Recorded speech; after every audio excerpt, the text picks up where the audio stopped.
what you're trading is not even a guarantee, an opportunity to get famous. Yeah. And you're hoping that the fame that you get from this deal will pay off for you later on. Because all the money they front you, you have to pay it back. It's a loan. You know what I'm saying?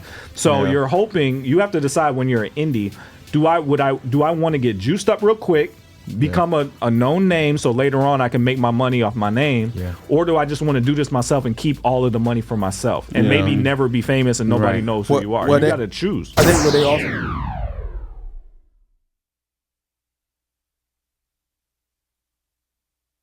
Yo, what up, everybody? This is your boy Sean Simmons, a.k.a. Double S. Yo, listen, you're in the field with my boys, the Trackstarz. Yeah, Yeah, back in the field with the Trackstarz, Ryan Righteous, Shantana, DJ Jeremiah. Was good. All right, this segment is sponsored by Nectar Distribution. You now have an opportunity to get all your music out on over 150 plus digital outlets through Nectar. Make sure you sign up today, nectardistro.com. All right? All right, so I'm sure you guys have heard about what's going on with Megan Thee Stallion. We did a line for line with her a while ago.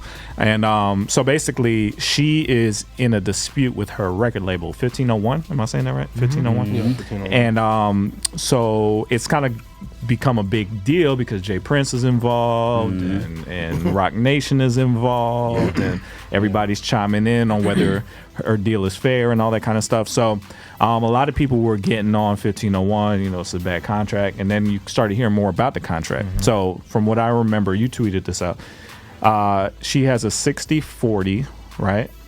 Yeah, we can. She gets 40% of her royalties. She has a 70-30 for performance royalties, performance fees, but over 1,000. Yeah. So she keeps it all under 1,000. Anything over 1,000 is 70-30, and it's something else she has to split. So she's in a 360. Yeah. But by most people's eyes, it's pretty fair compared to what a lot of people get. And they helped her get really hot. So now the debate is it really unfair? Is Rock Nation just trying to poach her and trying to, you know, cause a fuss so they could get her off the label? The guy, his name is Chris, I think, right? The guy who owns, he used to be a baseball player. What's his name? Oh yeah, Jesus. Anyway, it don't matter. But anyway, he feels like he's being treated wrong, right? So now it's like her fans versus, you know, people who actually do manage people and do all that kind of stuff. What do you think about this situation? Do you think the problem is that people just don't understand the record industry and they just don't get how this works, or do you think that she really was being treated unfairly?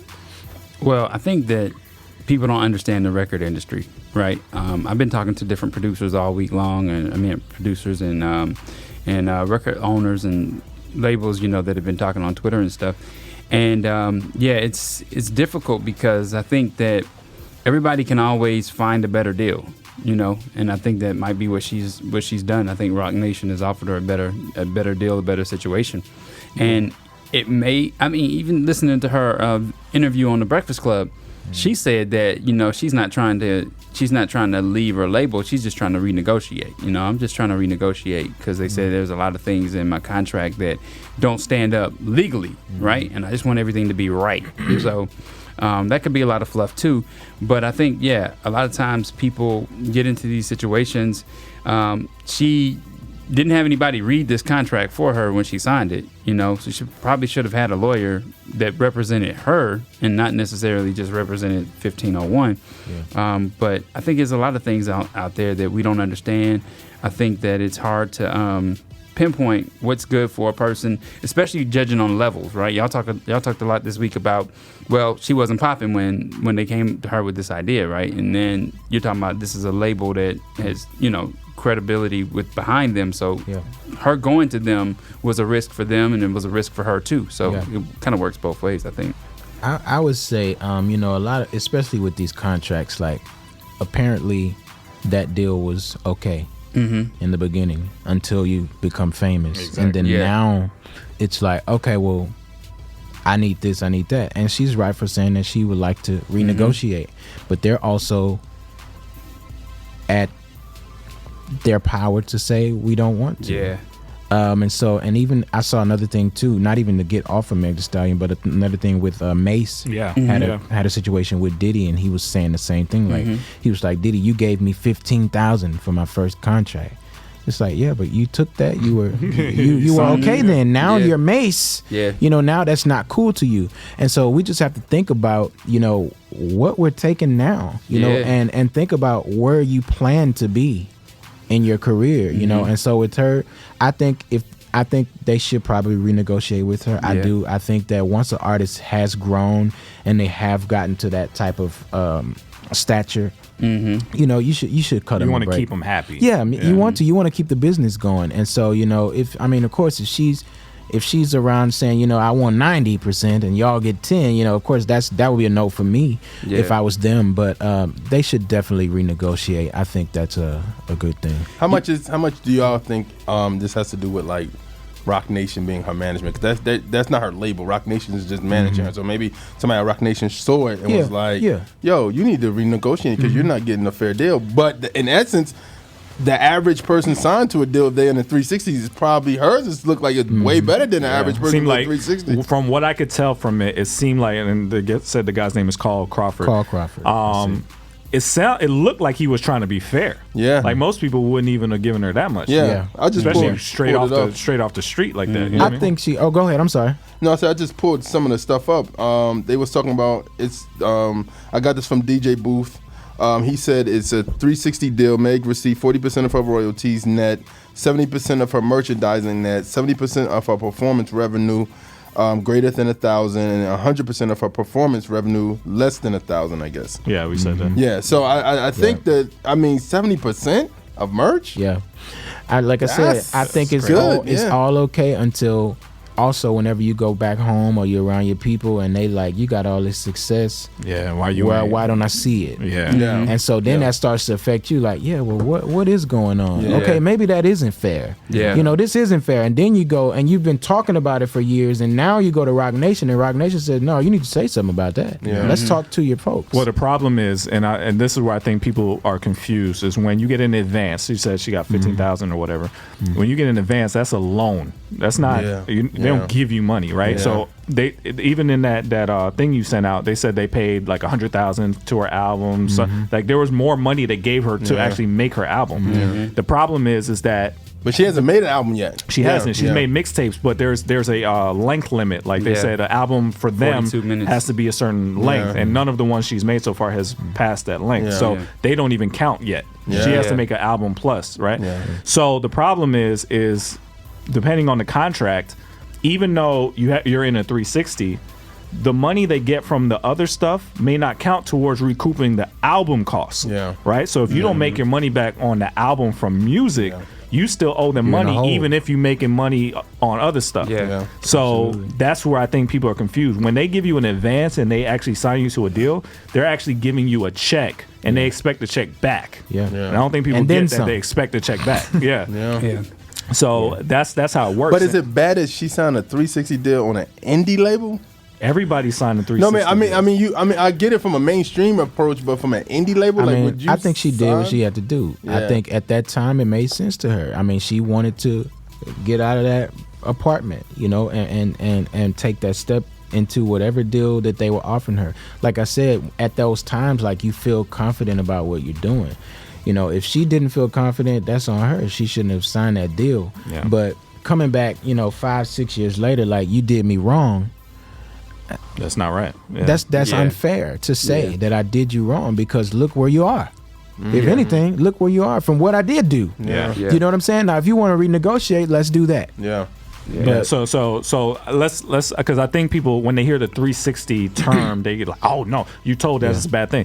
But the idea behind it is record labels are putting up all the money up front to get you popping, right? So if I spend millions of dollars on you to get you popping, and then you make millions more from a Target endorsement and a Nike endorsement and such, and I don't get none of that. When I was the reason you were even able to get that, and you don't investment. And now that streaming has come in, the money from music has dropped this low. Where back in the day we used to get platinum records off the rip. Now that don't come till when did Anomaly come out? I mean, no, that was ATWT. ATWT, right? But so it's time. It's been time, right? And you just now getting the platinum, and some of these people just not get people like. Major artists are coming out first week selling 30,000, and they are like famous. You know what I'm saying? Like the music is different. So I mean, she does have platinum singles though. Yeah, she said that on the Breakfast Club. A platinum single is nothing. You know what I'm saying? Like, so what I'm saying is obviously because she's complaining. So the music doesn't give, the record label doesn't get that much out of the music anymore. So they have to start tapping in. If I make you famous, you got to give me some money back for making you famous. Like that's just how it goes. So because the industry is different, 360 is normal. Like almost everybody is in the 360. You just they have to do that. Unless you know your business and you like like they said that like using going back to Bad Boy and Diddy, like French Montana, he did something where he negotiated where he owned his own publishing. You know what I mean? Whereas people have known that Diddy would you just got you get the publishing from back in the day, but he that's what I think that's what people have to come in. I think we talked about this before, and I think people don't realize that the music business is a business. It's like a lot. It's more business than music. It is. So when people don't realize that they just artists, so you just like you said, yo, I want to be famous, or I want to do. I don't want to be working nowhere. I want to do this full time. So when you do it full time, and somebody invest in you, they're gonna want their investment back. That's right. Absolutely. You know what I mean? So. Yeah, so basically, when you gotta think about it, I've been signed to a record label before. I've had a distribution deal before, right?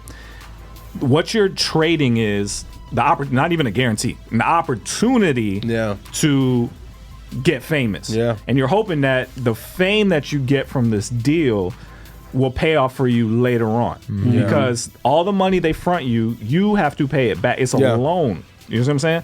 So you're hoping, you have to decide when you're an indie. Do I want to get juiced up real quick, become a known name, so later on I can make my money off my name, or do I just want to do this myself and keep all of the money for myself and maybe never be famous and nobody knows who you are? You got to choose. I think what they also talked about is how they promoted her and like going to radio and spending advertising money for her at radio and different things of that nature for her radio to get for spins and stuff like that. So at the end of the day, it's. These people put in a lot of money to build Megan Thee Stallion to where she is to right now. So from a business perspective, I understand where homie coming from. But from an artist perspective, you like, well, when can I really see the fruits of my labor? When you renegotiate. That's when you're going to see it. The problem is fans think that, Megan Thee Stallion would have been hot with or without this dude, and that is not the case. It's plenty of hot folk out here that we know that ain't got that clout. Way more talented, right? You don't know the label. They're shaking hands behind the scenes. They paying DJs off. They doing a lot of stuff behind the scenes to get you hot. Because Megan Thee Stallion coming out at any other time, nobody would have cared about Megan Thee Stallion. They created a moment for her. They put her out at the right time. Everything. So that the misconception is and I had to learn this as a young age. All the people you see on TV that are famous are not the best artists. They're not the best actors. They're the people who got a lane and they got boosted to that spot. Had a machine behind. It's really hard without the machine to get there, even if you're more talented than the people that are there. And if you grasp that concept, I don't think people really get it. They think they're the best because they're up there. And that's not the case. To me, it feels like a lot like when a rookie quarterback wins the Super Bowl, or a rookie goes and they get rookie money, right? And then they gotta wait to renegotiate their contract. That time is coming. And I feel like the same thing could happen with her. It's like in that mindset, then you go ahead and fulfill what's in your contract. We've seen a lot of people try to get out their contracts and do what they need to do to get out of it. Like boom, boom, boom, boom. Some of your first deals really in the industry aren't good. It's your first one. These people are taking a chance on you. The only time I've ever seen big deals happen was, with Baby and Cash Money, those times. Nelly, first time, he got $10 million to go and make his project, Jeezy, and they gave him a great percentage deal with that, and so it rarely comes. But when the standard of contracting is usually not going to be in your favor, it's gonna be in the person that's taking a chance on you. They have more of a risk than you do. Or here's another thing: you could say no until you find the right deal. That's right. That's another situation. You can be like me. I'm just sitting around. I'm gonna keep saying no until I find it, and then I just keep making music. And I have to deal with that. I have to deal with sometimes I wake up and I'm like, man, I wish I did have a machine. So if I want to do this, I could just make a phone call and I'll be in this on that platform or here or there. Yeah. So I have to suffer with my decision. I have to stay by my decision. Unless I do, I can just go sign with Capital or somebody and do what I need to do, and I just won't be eating the way I am. So you have to make your decision on what's best for you. And like I said, I felt like at that time Meg Thee Stallion was not making money. She was not a household name like she is now. Nobody was talking about Meg Thee Stallion needs until right now. And that brother spent $1 million to do that. I think what's scaring me more is that seeing stuff go viral and people getting deals and having conversations around like viral stuff, but the longevity's not there. And I feel like that's setting people up for failure too. It is. Where you're sitting there and you're like, okay, you had this hit that came out, but then you don't have the audience to buy the rest of the music. But that's why the deal is bad, because they don't want to put all this money into you and not get none of it back out. You know what I'm saying? Like if you're on a rookie deal, let's go back to sports. You're on a rookie deal and you fade out in the first 4 years. That's why your salary is so low, because I'm not giving all this money to you, and then you fade out and average career is 4 years. So you got to prove that you could make it past that before I start giving you money. Like the people who have proven, like Drake and the Coles, and they've proven they can get over that 4-year hump. Then you can start renegotiating and say, look, I got some value. Absolutely. There's people that want but me. she feels like she got value right now because she has a buzz. It's too soon. It's too soon. It's too soon. If you can get out, if you could finagle your way out now, then it seems like that's what Rock Nation is trying to do. Is trying to help try to get out of it. Trying to poach artists, honestly. They probably are. You're trying to poach artists, and then take her from them, and then that's go what Rock I believe Nation. he feels is trying to happen. That's why Jay Prince stepped into the situation. I think he feels that they're trying to do that. She's gone to New York and talked to some folk at Rock Nation, and they're like, "Look, we can get you out of this. You come over here with us. We'll give you 80% of your stuff if you come sign with us." And so he feels slighted that they're trying to do that, and they came in and did this. and that happens all the time. It happens all the time. And what you have to do is try your best to build a good relationship with your artists. I feel like Wayne, for example, was a great example because no matter what happened at Cash Money, for some reason Wayne stuck around. He didn't leave. Everybody left. Even when it was down for Cash Money, they weren't even popping. Wayne was still putting out records, and then they just had another big fallout, and I just really thought Wayne was going to leave, and then they negotiated, and he just let Wayne have the whole Young Money as a part of as the deal. So you're going to have to, because you want to keep this boat moving. You got to keep the train going, man. Make some exceptions. And I've seen this happen with other female rappers when they were signed to a bad situation. And their buzz was hot, and then it faded out, and they had to get re-hot again and try to do something else because that re-hot is hard to do. Yeah, that re-hot is tough. It's tough, man. You better make some phenomenal music. For it to come back out, because it is a machine, and the way the machine works is the media is designed to pick up on what's hot and new because they're projecting. They're projecting to see if they could jump on the freshest, newest wave before it gets old.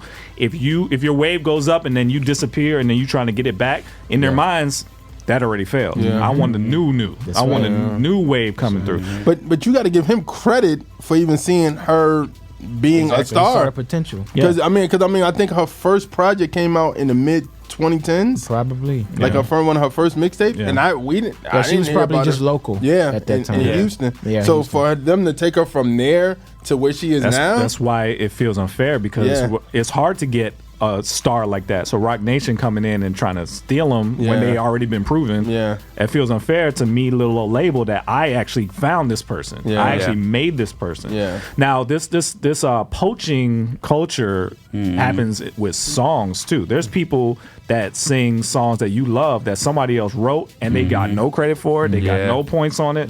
They just got their song. That's right. You know what I mean? So this poaching culture is that's normal. Yeah, man. Yeah. That's absolutely normal. So as an indie, you gotta learn. You gotta really read, learn, and get the lingo because the music industry is intentionally complex. Yeah. So that only the people who really know what's going on figure it out and get it going. You know what I mean? If you don't know, you will get taken advantage of because it's easy to do. Do we put it in a perspective of kind of like, cause I said this on the call, I was like, part of me want to feel sorry for her, and then part of me doesn't because it's like it's 2020, and a lot of people are more. She was young. Yeah. But I think at the same time, it's like I think artists have to understand, and I think what you said earlier is that. Do you want to be thirsty enough to say, hey, man, I give up all my rights now and then I'll worry about it later? Or do you want to be business-minded and say, I'm going to keep my stuff, and when that right deal come along, we know what we're doing? You had a dilemma to where you want to be famous or you want to make money. Yeah. That's what you have to decide when you sign a record label. Now, especially in her case, especially in that genre. You want to be famous or do you want to make money? Most people choose the fame first. And then they won't make money later. Is there any way you can be creative? I mean, I'm sure there are ways. She maybe just hadn't thought of ways. But aren't there ways to be creative to get your own thing going that they don't have ownership of? Like Absolutely. If she were to start her own label or she were able to put depends anything. on that contract. I mean, sometimes that contract touches every single thing that you do. Because it says something about her likeness in the contract. Her likeness would be everything, right? It's anything. Some contracts are so tight. You're really tied down. Like you can't do nothing. Like you can't post yourself holding a bottle of water, and they paid you to post that water. Your label's coming. Like, where's our money? You know. So it's that crazy. And you also got to be aware that a lot of these people who get signed to these major labels, you may never come out. Period. Maybe show. You may never come out. They can get upset at you about something and say, you know, we're just gonna. And there's tons of artists that were like, oh, I got that deal. And then they disappear. I know people who've never come out before. Me too. So it's a risk on both ways. It's a risk being indie. It's a risk signing the deal. The whole thing is a risk. Just learn. Somebody said hire a good. I think Risha said hire a good lawyer. And I would say this also. When you at that label and they be like, and you say, hey, I want a little lawyer, and they be like, well, we got a lawyer, don't. That helps them. That's the lawyer's always in their favor. That's just how the game goes. But I'll say this even before, if y'all move off this subject, I'll say that, you know, just try your best, get some money, invest in yourself. You know what I'm saying? Save up some bread, man, and just do it yourself. Nowadays the game is so different now. You know, we used to sign with labels for platforms like social media now that we have for free. We're able to put our music out when we want to. You know, the labels are gonna pay people to do the things that a label's gonna do. You can find you a publicist that you can afford, that can put you on websites, and find you a lawyer that you can afford, that can look over your contracts. Find you a PR person. Like you do it all. And here's the deal. Back in the day when you have to actually print up physical things, right, and you have to actually get stuff pressed and all that stuff and put in stores with people you don't know. Assignment. Like you had to have a label to get to that spot. But like Jordana's saying.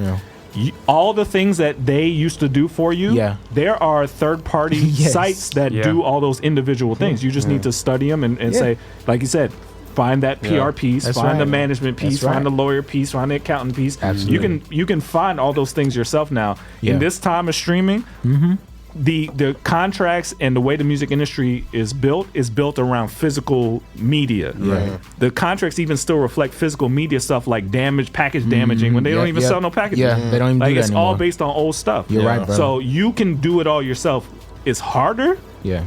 But you got it. That's your decision. You got it. But I've seen it where people have a manager, like you said, a PR person, and maybe somebody just working behind the scenes for them, and like 3 people getting a job done for that one artist. I've seen it happen. It's possible, guys. We're in a new age now. You know, social media and just the internet period is now a tool that we can use to be a label for yourself. So I mean, that's what we do. And be innovative. I mean, think about what you're really needing. You need somebody to invest in you that has connections that can get you in spots that you can't get yourself.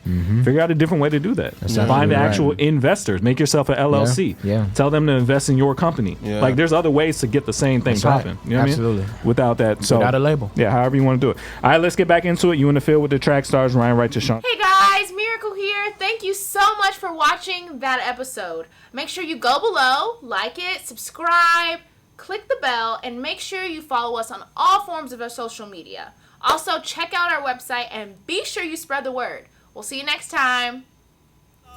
We know not what we doing. Screw that, they know, let them have it, do it. Okay, I'm erratic, prove it. Never mind, got a mind that'll wind up with me in a lineup behind bars with these bars. Okay, my time's up. Team Freedom. Yeah. We not through yet. All right. Trackstarz Music presents. Turn my volume up, turn me off.